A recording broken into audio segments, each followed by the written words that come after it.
Isaiah Solita, get in here. Yeah, so what's up? Good to see you. Good to be on the show this time. Sorry I missed out last time. We're here now. Right? I'm glad you can make some time for me tonight. I'm glad you could do it. How you doing? Good, good. How are you doing? Man, I'm doing well. We have the moniker for you, Mr. Anytime. I want to start there. A lot of guys say they want to fight. A lot of people say they love to fight, but those words from you come with a lot of value. It seems like you really mean it. Yeah, man. I feel like fighters fight. I love to do what I do. Any chance I get an opportunity to fight, I take it. I feel like I've definitely earned my name.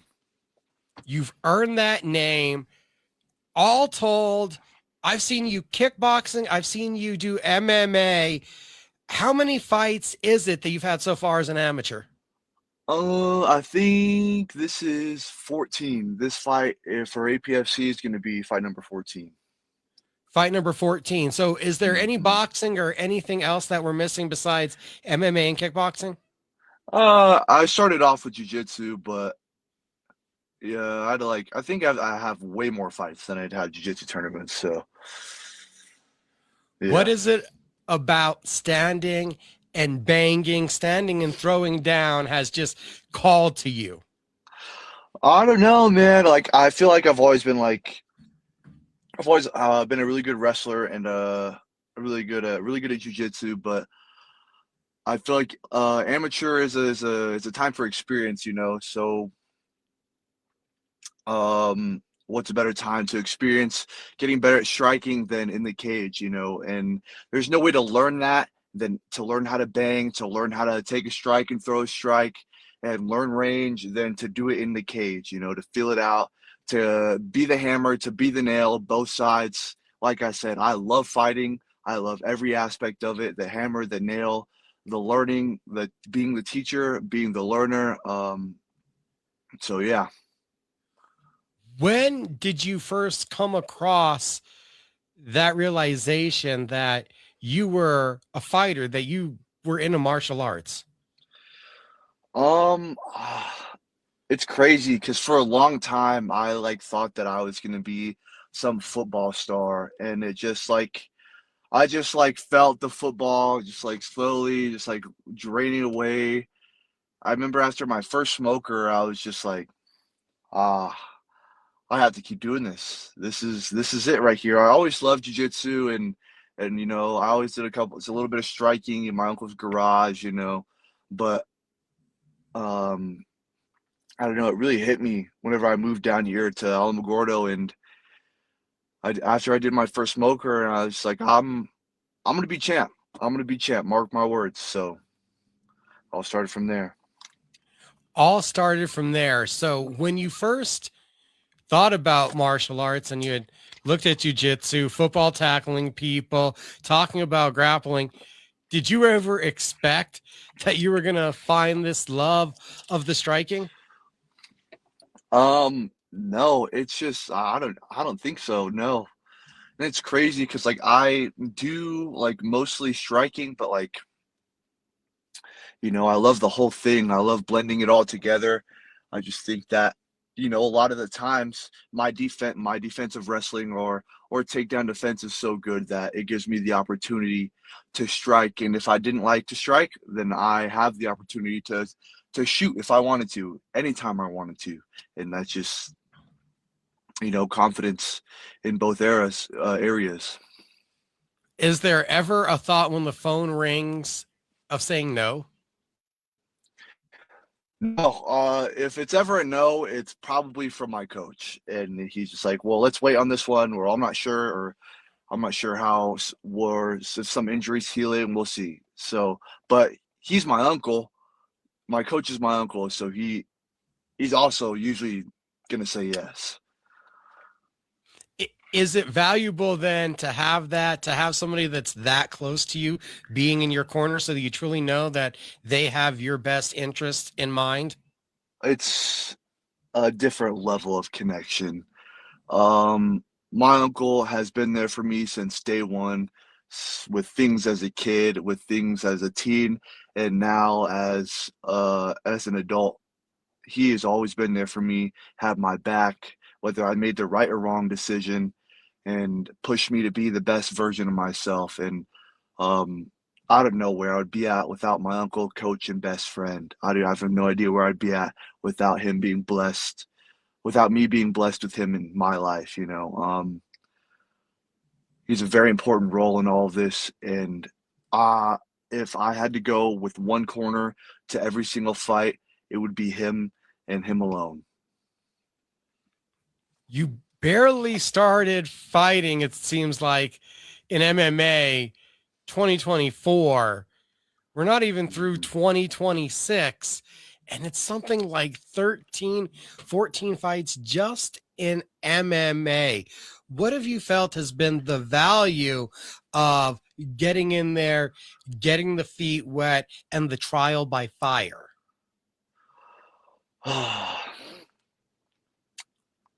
It means a lot. It's like it really is a journey, I feel like there are ups and downs.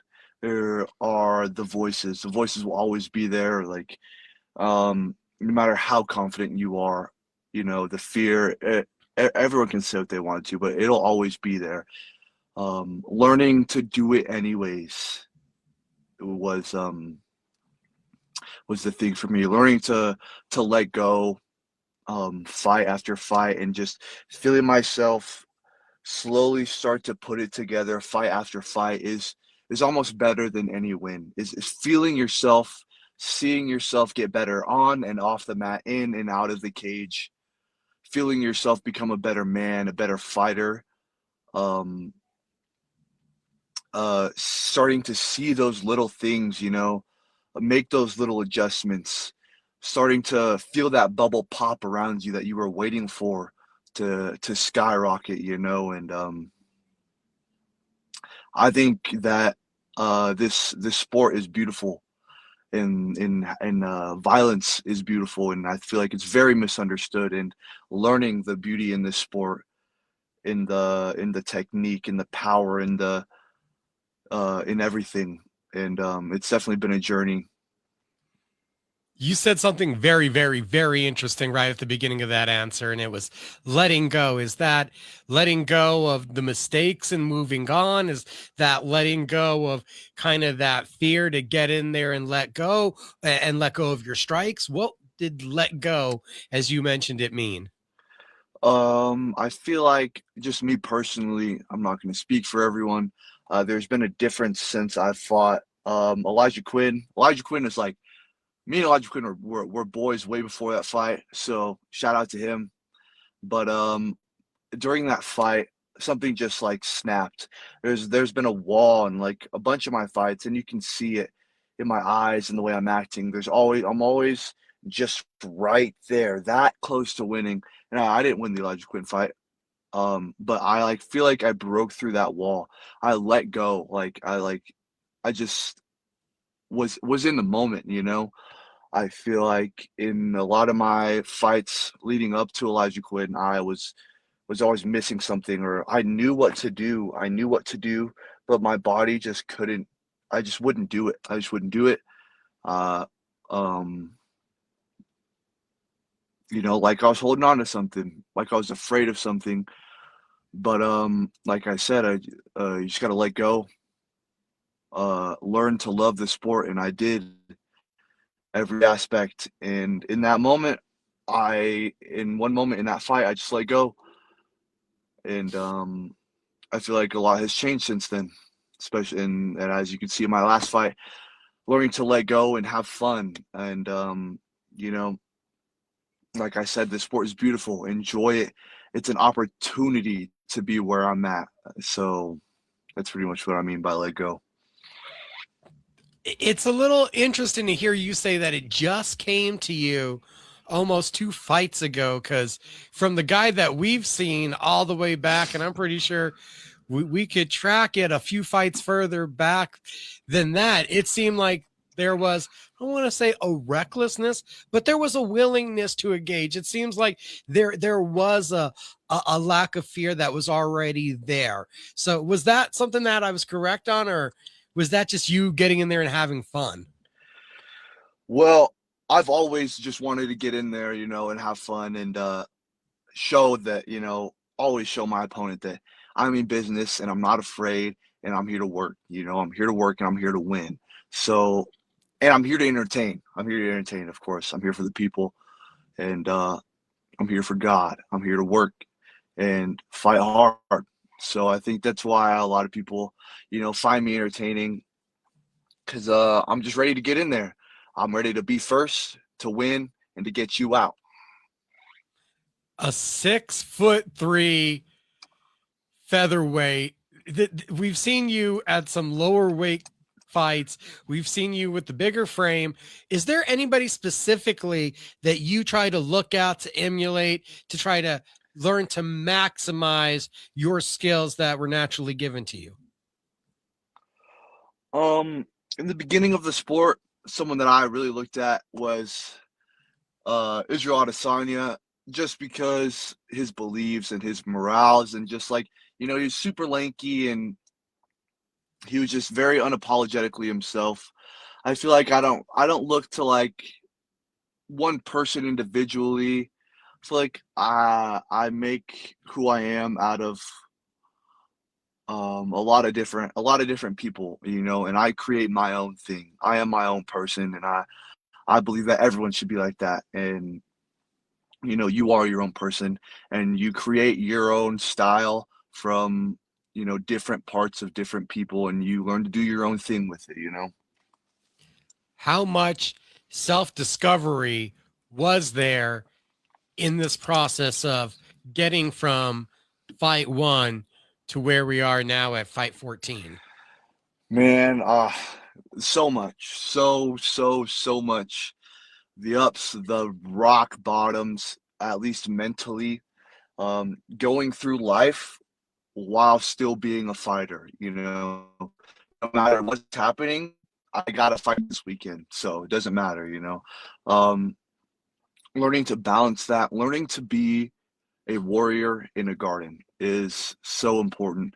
And it's like a big thing, that everyone says, rather than to be a gardener in a war. It's important to be violent, to be mean, to have all of those extra things, um, you know, for when that time comes. But to have peace around you and to show peace to your loved ones and so forth. Ton of growth, a ton of maturation. It sounds like you've gained from this sport. Has that been one of the, you've talked about the highs and the lows, one of those biggest benefits, I guess, or highs that you've gotten? Sorry, what was that again? Well, let the man hydrate.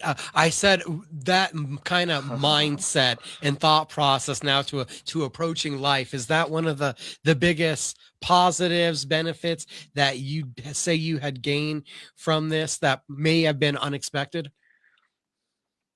Yes, yes, definitely. I think that MMA has shown me a lot of different things, uh, and helped me in a lot of different things in life that I didn't know that I needed help with, you know, and it helped me anyways. So, And like, it how and it surprising is pushed that? um very, and in a good way because I didn't know I needed it until it made my life better. And it seemed like I cut you off, and you're going to give us a couple of those ways that it's made it better. Um it's yeah, I feel like there's a million.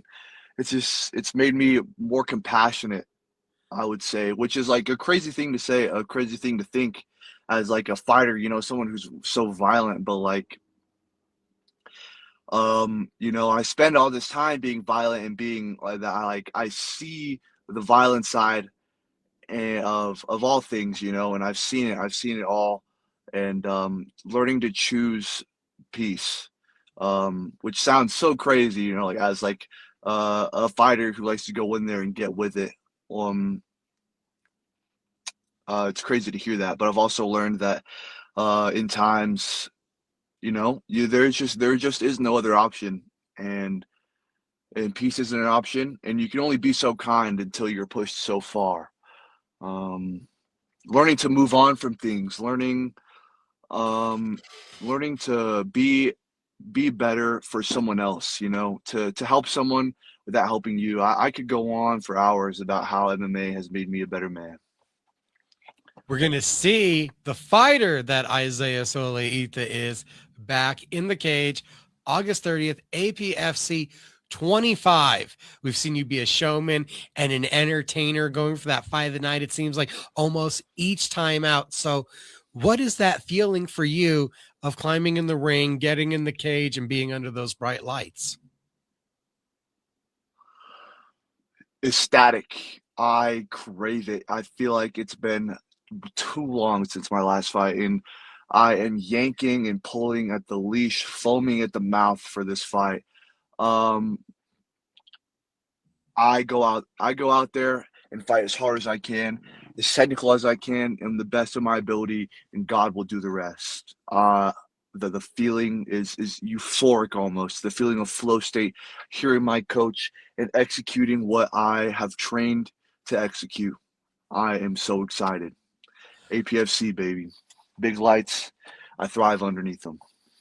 Parker Ford, I have it, is going to be the opponent.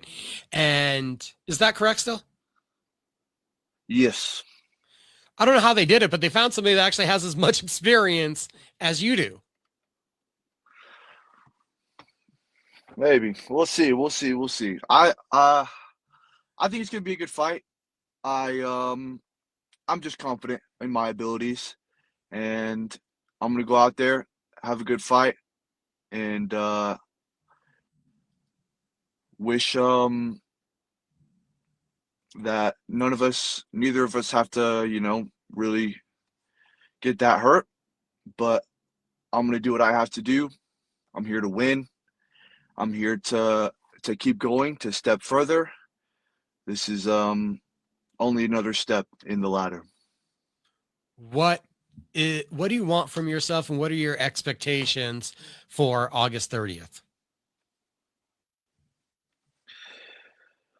Um, well, I'm gonna go in there, stay long, stay sharp, like I always do. Um, I'm not expecting anything too crazy. I think that I win this fight and get him out of there any way that I want to. Um, whether it be TKO, submission, or knockout, I'm gonna go out there, get it done, get him out. And I No just got to rush needed. ask, from a lightweight who likes to be exciting and strike, being under the APFC banner, it's your third time, but is there something about fighting under the Anthony Pettis name? I think it's fun. I think that they put on a good show, and man, I don't even know it. A good show, good publicity. I think, and just to be back here again, almost to be given a matchup so that I can fight on here again, is such an honor, such a blessing from God and from them. You know, it's a blessing, and it's cool. What can I say? Like it's cool as shit. That's why I love this. It's just cool. You said the journey has been full of highs and lows. It's still continuing, but what's one of your favorite moments that so far sticks out about being an amateur MMA fighter? Mm. Um, Man, it's really hard to say. Mm, I feel like I mentioned earlier, I would say feeling myself get better, feeling myself um, start to realize and put everything together. In the beginning, you don't have that. You're in your first 5, 6 fights. You're still feeling lost, and feeling myself start to put it together has been. beautiful. Um, Getting to another thing is getting to be a part of someone else's inspiration in life. Like, like I'll have friends or just every once in a while people will be like you're the man, like I want to start training, I want to start doing this, all because they watched me fight. Is such like a beautiful thing that I take very seriously. These people believe in me, so I need to be working. They shouldn't be believing in me for no reason. So I need to be working to go out there and get it done. So yeah. Isaiah Solita. I'm glad we got this done. I'm glad we finally got to do this. Me as well. Me as well, brother. I appreciate your time. Look forward to seeing you August 30th, and you have a good one. Yes, sir. Let's do it. See you then. We'll see you then. APFC 25, August 30th, Isleta Resort and Casino. Just the first of 3 guests we got tonight fighting on the card. You have a great night, sir. You as well. Good night.